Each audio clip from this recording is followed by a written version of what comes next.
नमस्कार बच्चों, शौर्य academy educational video में आप सभी लोगों का बहुत बहुत स्वागत है। आज की इस वीडियो में हम लोग इयत्ता 5वीं में विषय गणित पाठ क्रमांक 7 जो पाठ का नाम है वृत्त, इसके बारे में जानकारी लेने वाले बच्चों। उसके पहले थोड़ा हम रिवीजन लेते हैं, वृत्त के बारे में थोड़ा रिवीजन लेते हैं। सबसे पहले वृत्त में 3 चीजें होती है, त्रिज्या, जीवा और व्यास।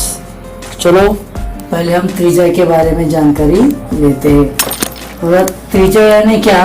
वृत्त के केंद्र और वृत्त पर स्थित किसी बिंदु को मिलाने वाले रेखाखंड को उस वृत्त की त्रिज्या कहते हैं। तो बच्चों, आपको यहाँ पे एक चित्र में दिखाई देता होगा, एक सर्कल बना है और सर्कल के बीचों बीच जो पॉइंट है, पॉइंट उसका नाम है P और सर्कल पे मैंने एक बिंदु दिया है जिसका नाम है M।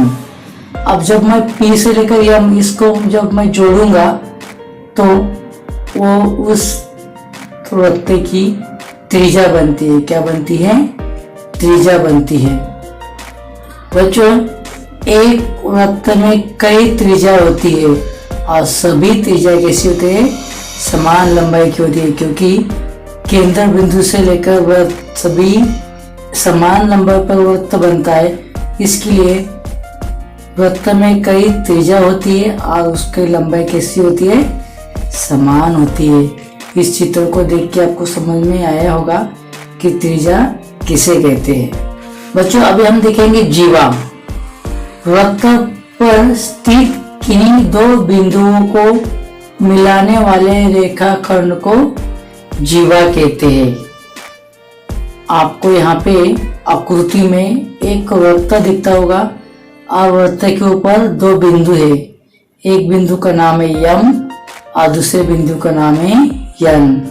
बच्चों, जब मैं M और N को दोनों को मिलाऊंगा तो वह रेखा उस वृत्त की क्या बनती है? जीवा बनती है। क्या बनती है? जीवा। बच्चों, इसी प्रकार मैं आपको यहाँ पर और 2 बिंदु दिखाता हूँ। एक बिंदु का नाम है P और दूसरे बिंदु का नाम है Q। जब मैं दोनों रेखाखंडों को एक दूसरे से मिलाऊंगा तो ये भी उस वृत्त की क्या होती है? जीवा होती है। बच्चों, वृत्त की जीवा जो है केंद्र बिंदु को टच होकर जाती नहीं है।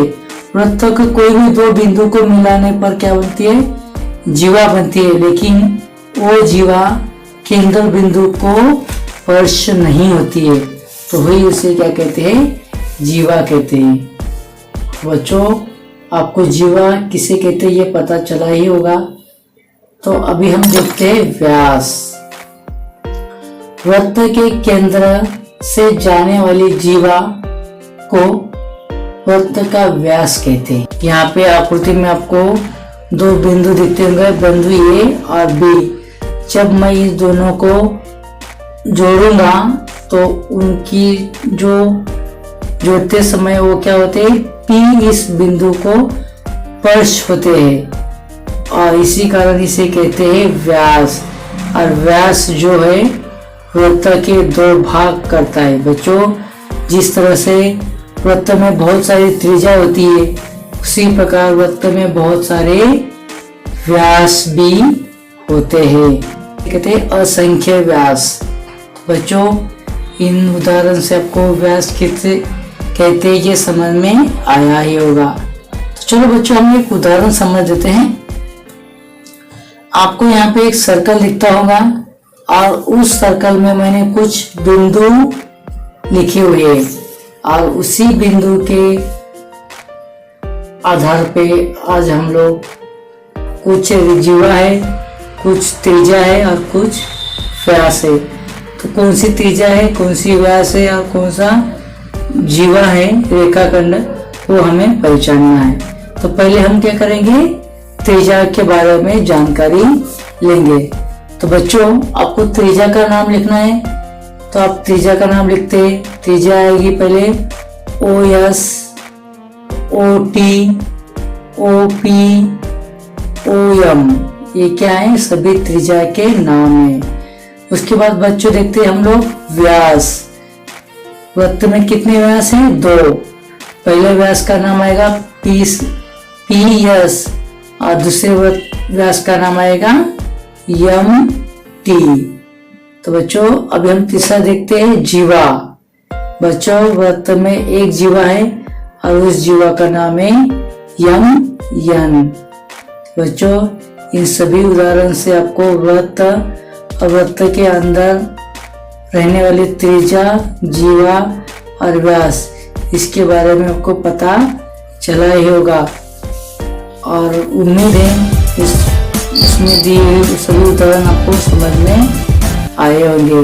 बच्चों ये वीडियो लास्ट तक देखने के लिए आप सभी लोगों का बहुत बहुत धन्यवाद। Thank you.